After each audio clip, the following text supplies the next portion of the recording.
Shalom, kita bersyukur pada Tuhan, kita akan mendengar firman Tuhan pada hari ini dengan sebuah tema tanggung jawab masing-masing. Yesaya 18 ayat 19-20 berbunyi demikian. Tetapi kamu berkata, mengapa anak tidak turut menanggung kesalahan ayahnya? Karena anak itu melakukan keadilan dan kebenaran, melakukan semua ketetapanku dengan setia, maka ia pasti hidup. Orang yang berbuat dosa itu yang harus mati. Anak tidak akan turut menanggung kesalahan ayahnya, dan ayah tidak akan turut menanggung kesalahan anaknya. Orang benar akan menerima berkat kebenarannya, dan kefasikan orang fasik akan tertanggung atasnya. Ada sebuah peribahasa yang sering kali terdengar, buah jatuh tidak jauh dari pohonnya. Ya, artinya sifat anak itu tidak jauh dari orang tuanya. Saudara sekalian, peribahasa ini sering kali dipakai untuk memuji seseorang. Pada saat seseorang dapat prestasi, orang akan mengkaitkan dengan orang tuanya. Atau sebaliknya, menjadi sebuah hinaan atau cibiran. Pada saat seseorang kedapatan melakukan kesalahan, maka orang akan mengkaitkan dengan orang tuanya. Apalagi, maaf kata, ketika seseorang dihukum, maka mereka akan bilang, nah ini loh, karena orang tuanya dihukum, maka anaknya dihukum. Nah, sama hal yang dialami oleh bangsa Israel. Dalam Yesaya ini, dalam kitab Yesaya ini, bangsa Israel dalam keadaan di tempat pembuangan. Dan mereka sungguh menderita waktu itu. Waktu itu mereka berpikir, apa yang mereka alami hari ini adalah karena apa yang leluhur mereka berbuat. Jadi hari ini mereka dalam pembuangan karena leluhur mereka. Apa yang diperbuat oleh leluhur mereka. Dosa yang diperbuat oleh leluhur mereka.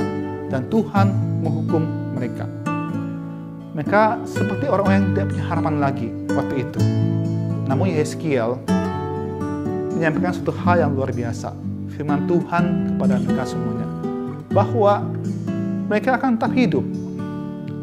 Anak tidak akan menanggung apa yang diperbuat oleh ayahnya. Ketika seseorang sungguh-sungguh hidup dalam kebenaran dan keadilan Tuhan, mereka sungguh-sungguh tetap melakukan ketetapan Tuhan dan setia, maka Tuhan bilang mereka akan hidup. Sebaliknya, ketika mereka tidak setia pada Tuhan, mereka berbuat dosa, pasti akan mati. Anak tidak akan menanggung kesalahan ayahnya, ataupun sebaliknya, ayah tidak akan menanggung kesalahan anaknya.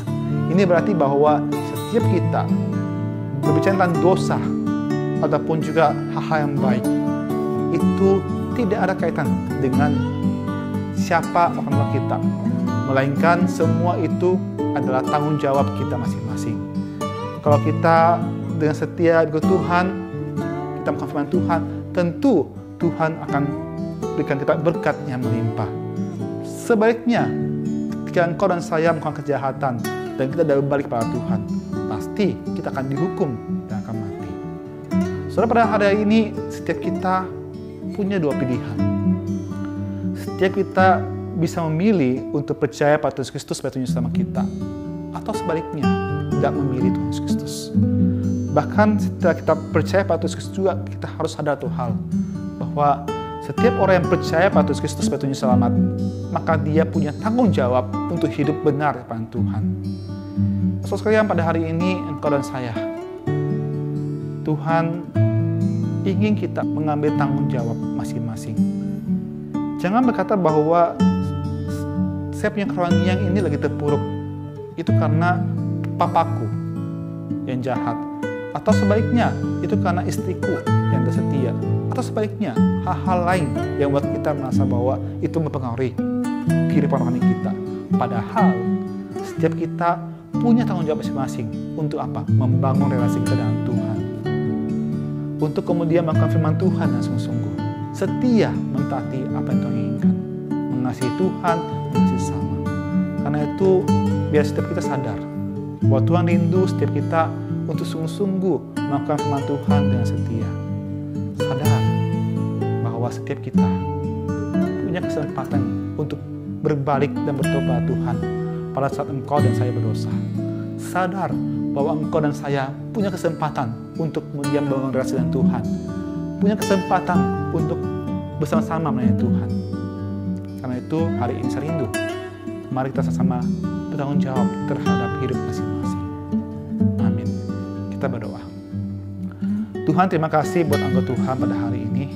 Kami terhadap Tuhan, bahwa setiap kami punya tanggung jawab terhadap diri masing-masing Tuhan. Tuhan, tolong kami semua Tuhan, supaya kami sungguh-sungguh Tuhan bertumbuh dalam Engkau Tuhan, dan kami rindu Tuhan untuk jalankan tanggung jawab kami dengan sungguh-sungguh Tuhan kepadamu Tuhan. Ajak kami Tuhan untuk melihat bahwa Engkau sayang pada kami Tuhan. Sama Engkau mengasihi kami, Engkau selalu berikan kami pengharapan Tuhan, supaya kami bisa kembali kepadamu Tuhan. Dan Tuhan tolong kami semuanya, supaya kami selalu setia mencari Engkau Tuhan. Lindungi kami semua Tuhan dalam mara bahaya. Lindungi kami semua Tuhan dalam kondisi pandemi COVID ini Tuhan. Dan kami berharap padamu Tuhan bahwa Tuhan selalu temani kesetiaan kami Tuhan. Kami bersyukur dalam nama Yesus kami berdoa. Amin. Tuhan Yesus berkati